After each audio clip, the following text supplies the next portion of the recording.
শীতকাল প্রায় শেষের দিকে, আর এই রকম সময়ে কাছাকাছি কোথাও ঘুরে আসতে পারলে তো খুবই ভালো হয়। তাই বোন আর বন্ধুদের সাথে প্ল্যান করে চলে গিয়েছিলাম কলকাতার মার্বেল প্যালেসে ঘুরতে। প্রথমেই আমরা শিয়ালদায় সবাই মিট করে নিয়েছিলাম, আর তারপর সেখান থেকে চলে এসেছিলাম এমজি রোডে।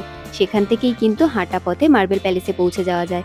তবে সেখানে পৌঁছানোর আগে এখানে আমরা মাটির ভাঁড়ে করে চা খেয়েছিলাম। চাটা বেশ সুন্দর খেতে ছিল। এরপরেই দেখো আমরা প্যালেসের কাছাকাছি চলে এসেছি। এখানে কিন্তু হোয়াইট গেটের উপর এই পিঙ্ক কালারের বুগেনভেলিয়াটা খুব সুন্দর দেখাচ্ছিল।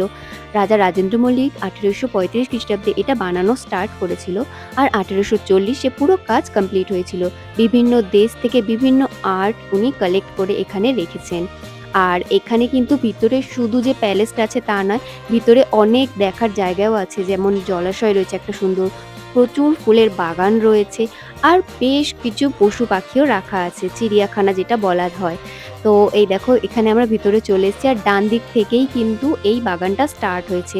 দেখো শীতকালীন প্রচুর ফুল রয়েছে এখানে, আর কিছু কিছু শুকিয়েও এসেছে কারণ গরম পড়তে শুরু করে দিয়েছে। তবে প্রচুর ফুল রয়েছে এখনো অবধি, প্রচুর ধরনের ফুল রয়েছে। আর এখানে এই জলাশয়টার মধ্যে দুটো রাজহাঁসও ছিল, এই দেখো এখানে দেখা যাচ্ছে। আর মাঝখানে ওখানে কিন্তু একটা ঝর্ণা মতো রাখা ছিল, বাট ওটা যদিও এখনো চলছিল না, তবে এর ভিতরে আরো অনেকগুলোই ঝর্ণা রয়েছে আর তারা ওগুলো মেইনটেন্যান্স করেই রেখেছে। তো এটাও সম্ভবত মাঝে মাঝে চালানো হয়। আর এই দেখো চিড়িয়াখানায় এই পাখি বলো বা বাঁদর এইগুলোও ছিল।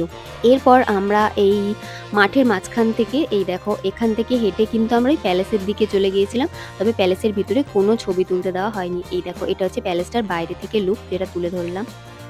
এরপর এখান থেকে আমরা খেতে চলে গেছিলাম পাশেই সুফি প্যালেস যে রেস্টুরেন্টটা আছে সেখানে চলে গেছিলাম। খাবারগুলো সবকটাই খুবই সুন্দর ছিল।